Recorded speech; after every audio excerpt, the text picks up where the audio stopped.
रक्षाबंधन का यह त्योहार बहन की सुरक्षा और भाई के कर्तव्य का प्रतीक माना जाता है।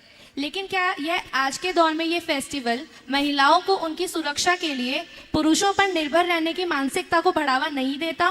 क्या हमें इस परंपरा को नए नजरिए से नहीं देखना चाहिए ताकि महिलाएं खुद को स्ट्रांग महसूस करें और सुरक्षा की जिम्मेदारी समाज के हर सदस्य की बने, ना कि केवल भाई की? देखिए, बात बिल्कुल सही है कि भाई बहन की सुरक्षा के लिए रक्षाबंधन नहीं करता। ये गलत अवधारणा। एक बार एक अमेरिका के सज्जन मेरे पास आए। बातचीत में उन्होंने कहा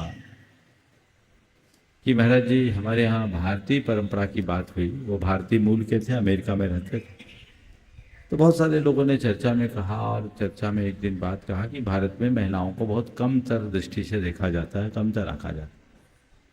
तो उन्होंने कहा, मैंने उन सबके बीच एक बात कही कि हमारे भारत में महिलाओं को जितनी श्रद्धा और सम्मान से देखा जाता है, दुनिया में कहीं नहीं देखा जाता। और उसके लिए भारत में एक दिन निश्चित है रक्षाबंधन का, जिस दिन अगर कोई कोई बहन अगर किसी भाई की कलाई में राखी बांध देती है, कोई स्त्री किसी युवक के हाथ में या किसी पुरुष के हाथ में कलाई बांध देती है, कलाई में राखी बांध देती है, तो उसी दिन से वह पुरुष उस स्त्री का भाई और स्त्री उसकी बहन बन जाती है। उसकी दृष्टि में इतनी पवित्रता आ जाती है। यह आध्यात्मिक दृष्टिकोण केवल भारत में देखने को मिलेगा, अन्यत्र कोई नहीं मिलेगा। सुनने वाले ताजुब खा कर रह गए।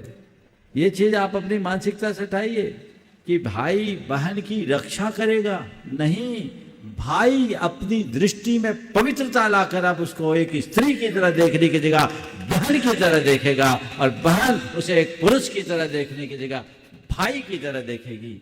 ये है दृष्टिकोण। ये तो हमने ऊपर से लिया। रक्षा कौन किसका करता है?